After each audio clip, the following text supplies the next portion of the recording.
as Jesus looked up, he saw the rich people putting their gifts into the temple treasury.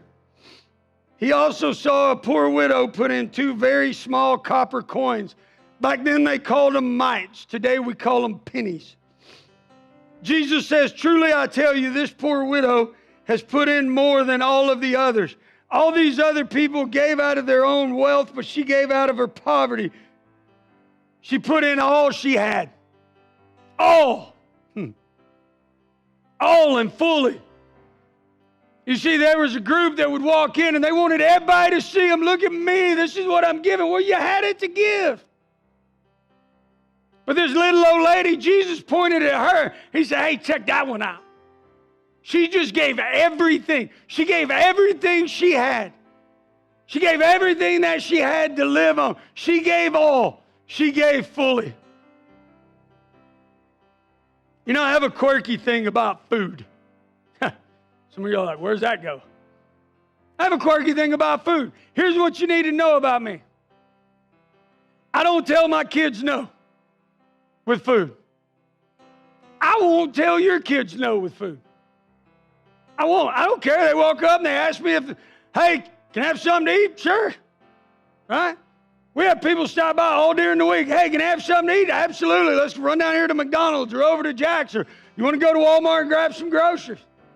We got a guy who donates Little Debbie cakes because he owns a Debbie cake company route. And he brings us Debbie cakes. And if you walk into the office on any given day, you're going to see a pile of Debbie cakes. I hand them jokers out left and right. People come in, they're hungry. Hey, I'm hungry. Here, have some food. Hey, can I take this? Absolutely. I'm going to Strength to Stand with the youth. You know what I'm going to do? I'm letting you know, parents, your kid going to come back fat. And I know I got some purists out there. You're like, well, that's fine, preacher, but you shouldn't give them Little Debbie cakes. You ought to give them an apple. Organic. Y'all like peel your sweet potatoes and they crunch. You don't even cook them. Sweet potatoes ain't supposed to crunch. You put marshmallows on them. Organic. Shut up. But here's why. Here's why I won't tell your kids no. And here's why I don't differentiate between Debbie cakes and apples. Because when I was homeless in Denver, Colorado, I'm going to tell you something. When you're digging in a dumpster for food, packaged food tastes better than your apple at the bottom of a dumpster. And so I'll give it to them. Every time I see this brand of bread, Sunbeam, it brings me back to those days. Because I used to walk around. You know, I see homeless people all the time. They're walking around looking down. You know why they're looking down? They're looking for change. I remember when I would scrounge for change just so I could buy a loaf of bread. Back then, it was like 50 cents. Right? And then I would go into McDonald's and I would steal. Your preacher stole. I did, straight up. I'd walk in there, I'd steal ketchup packets. I'd steal jelly. Jelly was premium. Because I was hungry. Some of y'all are like, don't eat Little Debbie cake. You ain't never been hungry. Your stomach growling, that ain't hungry. That's uncomfortable. Pain is hungry. Some of y'all are like, that's past the expiration date. You ain't been hungry. But see, when I lived on the streets, here's the crazy thing. God kept bringing people into my life that were willing to sacrifice. And it didn't make any sense to me. There was this restaurant. I used to go to their dumpster because it had the better stuff. And if you could get there at the right time, you could get it before it sank towards the bottom. And I got caught. And they didn't kick me out. As a matter of fact, one of their employees, and I'm going to meet them in heaven one day, I bet you. One of their employees would put the leftover food in a box. And that don't seem like a lot to most of you. But when it's in a box, you're not in a dumpster.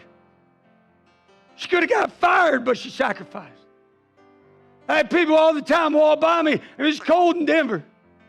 And they'd walk by me and they'd bring me coffee, or they'd bring me a burger, or they'd bring me some food. They stopped. They sacrificed. Doesn't seem like much, but they sacrificed. I had one dude, and it was cold. Talk about hungry, there's cold. and I was cold. And he pulled his car over, got out of his car, and handed me his coat that he had on his back. That didn't make any sense to me. It's a nice coat.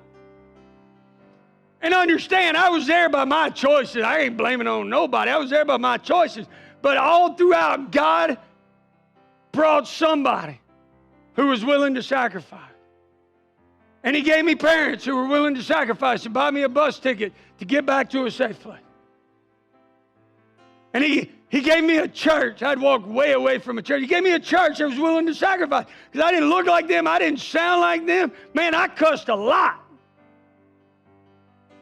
And I wore, well, about the same thing. But I didn't look like them. I didn't talk like them. I didn't like church people. As a matter of fact, if I'm being honest with you today, I probably still feel more comfortable around street people than church people. But God kept putting people in my way that would sacrifice. And I got to asking myself, why? Like, it doesn't make sense. Well, it doesn't make sense until you understand what God sacrificed for you. Abraham and Isaac is just a precursor to what God did. God asked Abraham, God will never ask you to do something he's not willing to do. He asked Abraham, I want you to give me your first son, the one that you love, your only son. And then God turned around and did it too.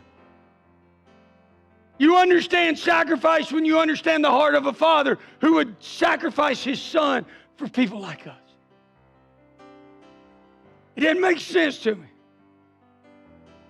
And I was trying to figure out, I'm like, man, I got to make this make sense, because to live a life like we need to live loud, it's got to make sense.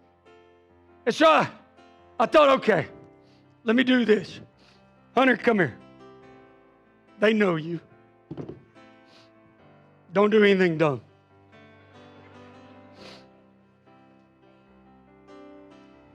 All right. Slide back some. I got some in the plug last service. There you go. All right, that's about right. That's about right. All right, here we go. Let's see if I can get this right. Got this, and I got this. I almost looked like I was prepared for this. I got some pennies. First service is about 2,500. I think I lost about 100 of them under the stage. All right. Pennies, they're worthless, but we're going to do an example. Okay, this is what I want you to do. This is what sacrifice looks like. All right, I'm going to pour these pennies in your hand, right? You're a pretty smart guy. Brookwood and all. Kidding. All right, so I'm going to pour in your hand. It's really easy. It's kind of dumb. I'm going to pour it in your hand. I want you to put it in the bucket. All right? I need you to do something for me. I want you to hold your hands like this. Spread them out a little bit. All right. Grip tight. Okay, good deal. Now, I'm going to pour these pennies in your hand, and I want you to put them in the bucket. Okay? Yep.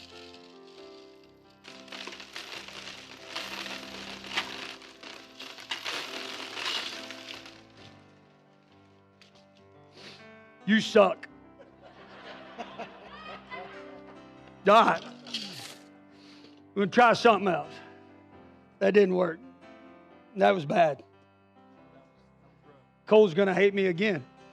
All right, we're going to try it this way. I'm going to need another volunteer. Now, come on up, dude. What's up, man? What's your name? Zach Scott. Nice to meet you. First time? Already on stage. Good job. All right, this time, what we're going to do, I'm going to pour the rest of the pennies. Now, I need you to hold your hands out again. Yeah, just like that. Now, I'm going to pour them in your hands. I want you to get as many in the bucket as you can, all right? All right, here we go.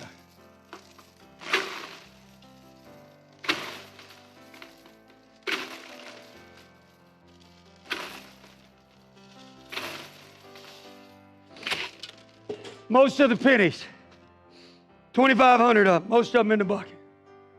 Well, what do you think we'll do with this? Because it's 25 pennies, it's not really worth anything. Like, actually, I had a hard time at the bank even finding pennies because it's pretty worthless.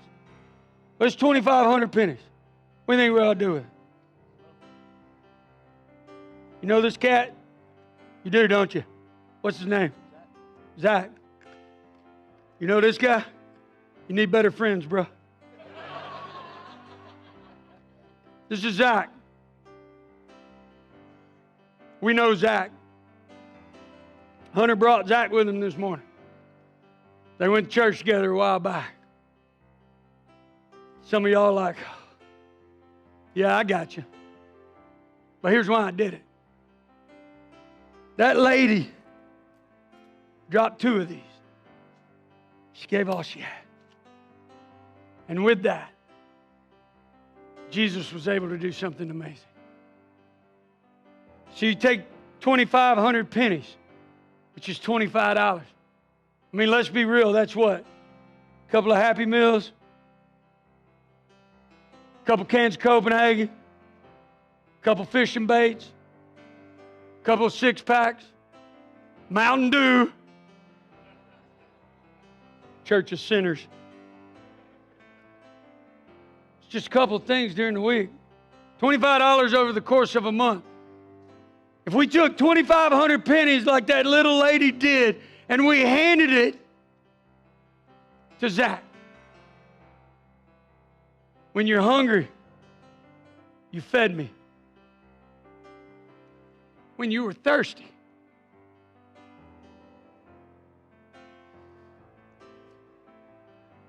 you gave me some coffee. When I was cold, you gave me a coat. When I was struggling, you visited me. And when I was outside, you invited me in.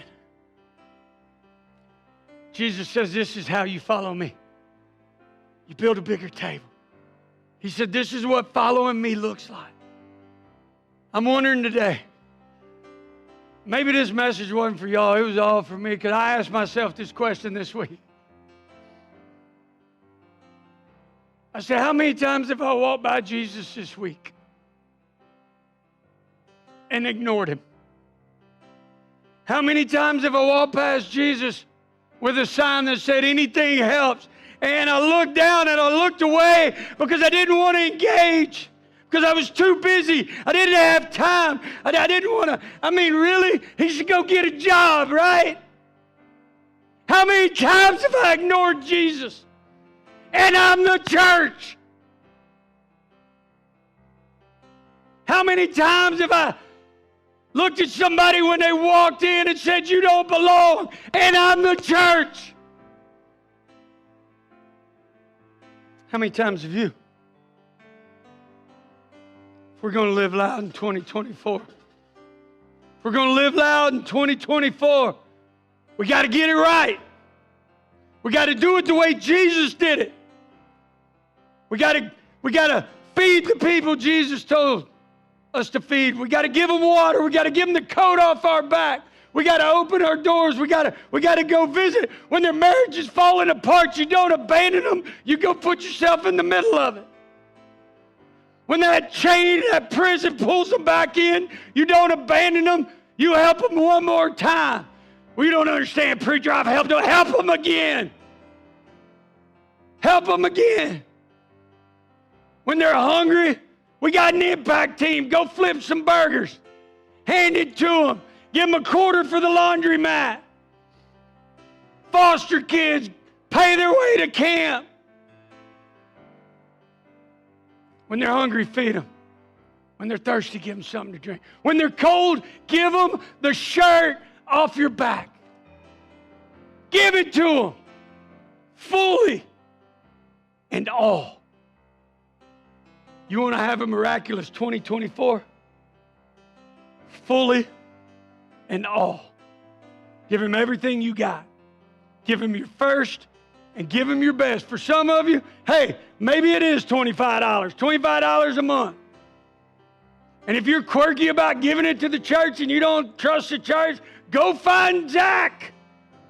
They're all over. They're at Publix, they're at Walmart. They're in our parking lot in the lower end.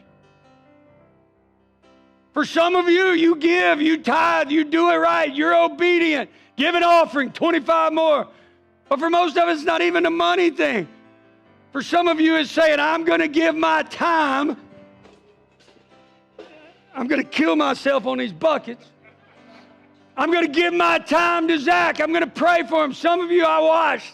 I've been getting reports all morning. They're out there praying with him.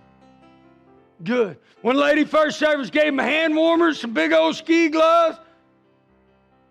He's been offered rides. Great job, church. But there's some of us that walked right by. And he's on our doorstep.